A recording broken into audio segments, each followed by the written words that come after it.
This video might be a controversial take, as always, but I think all of the other fitness YouTubers are wrong about training volume.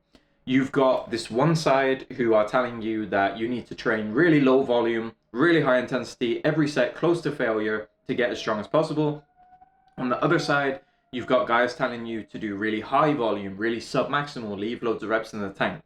I think both approaches are wrong. In this video, I'm going to tell you exactly why. Then I will just tell you step by step how to determine the right training volume for you if you want to get as strong as possible. And if you want me to just literally do it for you, I'll write your training program, I'll individualize it. Top link in the description, you can hire me as your personal strength coach, or a second link if you want to follow some of my strength training programs that have produced hundreds of really strong guys. So let's get straight into it. Should you train high volume or low volume for strength? And like I said in the beginning, I think both approaches are wrong. I don't think there's any like particular volume landmarks, or you see all these studies where it's like we got that 52 set per week study. You got a bunch of other studies that show like better results with 5 sets versus 3 sets. And I'm into science. I've got a master's degree in sports science, but I will be the first to tell you that good training is so individualized and people respond so differently to training that it is impossible for me or any other fitness YouTuber to tell you do this many sets, do high volume, do low volume, do 10 sets per week, 15 sets per week. We can give ranges and just like general recommendations, but to put all your chips on one volume recommendation and say this is the one, this is the amount of sets, I think is stupid. People respond so differently. Like if you take 2 of my clients, for example, I coach about 70 people right now. And if you take 2 guys, I've got one guy who got his way to national powerlifting, training 3 times per week on pretty low volume. Then I got another guy, and he's going to know who he is if he's watching this video, crazy guy who likes to train 7 days a week, and he's doing crazy high volumes. And both of them have seen great results, but their training looks drastically different to each other, and that's because people are so individual. So I would recommend that you don't try and follow low volume, high volume, or follow these studies that tell you like do 52 sets a week or whatever it is. In my opinion, we should understand training volume as a dose of stimulus, okay? Every time you train, you are generating some degree of stimulus, and that stimulus is going to determine the adaptations you get. Do you get stronger? Do you get bigger? Now, we could go in the gym and I could give you an insane workout where you do 100 sets, you throw up, you feel terrible, we generate a shit ton of stimulus, but we also generate a ton of fatigue. It's not useful stimulus. It's not going to make you any stronger. So yes, we can give guidelines, and I'm going to give you some in this video, but I want you to understand that more volume is not better, and I don't think you should follow low volume, high volume. We need to individualize your volume. So I think that's why so many of you, like you've got the low volume guys who they don't make progress on their strength lifts because they don't practice the main lifts enough. They don't do enough work on the squat, the bench, the deadlift. They always feel detrained.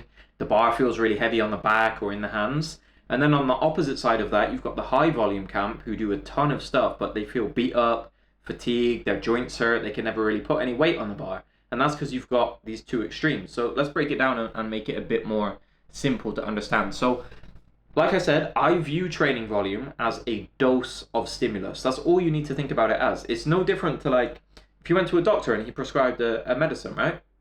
You've got some kind of disease, some kind of illness.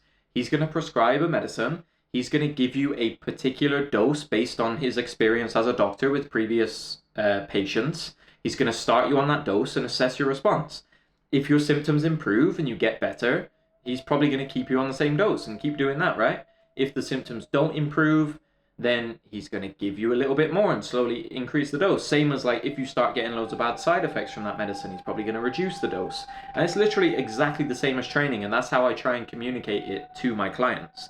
So if you view it in this way, it makes training volume so simple. We need a particular dose of training volume or training stress in order to get stronger, okay? And there's going to be a sweet spot. There's this sweet spot in the middle where we get just enough stimulus to drive adaptations, but not so much that we outstrip our recovery resources.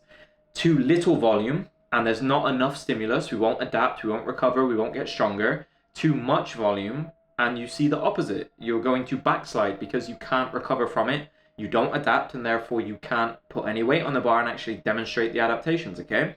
And this makes it so simple. I've used an analogy before. Like, let's say your bench press isn't making progress, for example. And let's just say, as a random made up example, you need to accumulate 100 points of bench pressing per week in order for your bench press strength to go up, okay? These points are comprised of the training volume you do, okay? So we need to get 100 points across the week. Now, if you're not making progress, it's because you're either accumulating less than 100 points, far less, or far more. You're either accumulating like 20 points a week or 200 a week, okay? We need to get you closer to that sweet spot in the middle. It's really that simple. We don't need to go like look at volume studies and search for what other people are doing in terms of their volume. We just need to get you into that sweet spot in the middle. And I think it was Mike Mentzer who used the sun tanning example, and I've used this a few times. Like, if you wanted to get a suntan, you wouldn't go outside on day one for like 6 hours straight, right? Because we all know you're obviously going to burn. You'd go outside in the sun for maybe like 30 minutes. You would then next week, maybe you go out there for 45 minutes, then 60 minutes. You build your way up and you slowly increase the volume of tanning you're doing, right? But too many of you are just jumping in like an idiot outside for 6 hours or the equivalent. You're in the gym doing like 52 sets a week. And then you're like, why am I beat up? Why do my joints hurt? Why is my motivation low? Why do I think I've got low testosterone? Why can I never put weight on the bar? Because you're training like a jackass with really high volumes. And I did it. That's no insult. I did it for years and years. I thought, like, I saw all the experts talk about it, and I saw all the studies and everything that said like more volume is better. So I just did more and more and more, and I never recovered and never got any stronger. So let me tell you what to do instead. So first things first, change your mindset on volume. I wouldn't like be tied to low volume, high volume. I would find the appropriate volume for you. And there's a really easy way to do that, okay? So first off, I would start with low volumes or lower volumes. We basically want to find the minimum effective dose. So just like the medicine example, we want to find the least amount of medicine that is going to cure your symptoms so we don't get all those side effects. And as it relates to training, you can think of that as the dose that makes you stronger without the side effects of fatigue, basically. It's that simple. So if you are making progress doing 3 sets of bench press a week, don't change it. You don't need to go do high volume because you think it's better. 3 sets is enough for you. If you're not making progress on that, we can add more sets in. Now, I'm going to give you a general kind of range of sets that I've seen in my experience. I've trained over 10 years. I have coached hundreds, if not thousands of people at this point to get really, really strong. Like, I've coached some very, very strong guys. I've coached like close to 300 kilo squatters. I've coached multiple 4-plate benchers, some really strong guys. And I'm going to tell you the trends I've observed in terms of training volume, okay? So for the squat, I'm assuming here that you're following a good, like, high frequency strength training program already. And what I mean by that is squatting 2 or 3 times a week, benching 2 to 4 times a week, usually 3 to 4, and deadlifting once or twice a week, okay? So I'm assuming that is in place already, because that is where I would begin. I think frequency is important to determine this volume. So in terms of training volume, and I'm going to give you ranges for the squat, the bench, and the deadlift. For the squat, I would say between 6 and 10 sets seems to be the sweet spot per week for someone to increase their squat strength. For the bench press, I've seen around 8 to 15 sets seems to produce the best results. And for the deadlift, somewhere around 5 to 8 sets per week of deadlifting. So I'm going to get my editor to put those on screen. Those are just the general ranges that I've seen work best for most people. Now, it's important to note that the way this volume is broken down, the intensity of it, because the intensity matters, the intensity is going to determine the magnitude of the stress we get from that. So the bulk of this volume is done in the 60 to 75% range for sets of 4 to 6 reps, with some top sets of 1 to 3 reps at 80% and above, okay? So that's how the volume kind of breaks down. So those are some good volume and intensity starting points for you. I would recommend that you start on the low end. So look at the ranges I gave, start at the low end, maybe even start a couple sets lower than what I recommended, and see how you do. Because like I said, we want to start on the low end. Like, if you can make progress doing 4 sets of squat per week, there's no reason for you to do 12 sets per week. There's just absolutely no benefit. Like, you're not going to build any more muscle, you're not going to gain any more strength because you're making progress already.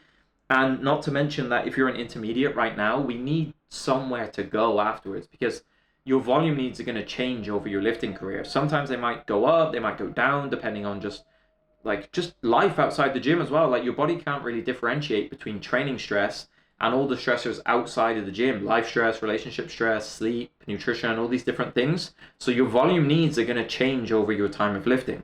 So I would start with these ranges, start at the low end, use the intensities that I recommended, and then slowly adjust. Now, once you kind of start with these volume landmarks that I've given you, troubleshooting volume becomes so simple if you view it in this like dose kind of analogy that I use. You know, like the least amount of training stress required to make progress. It's so easy to troubleshoot.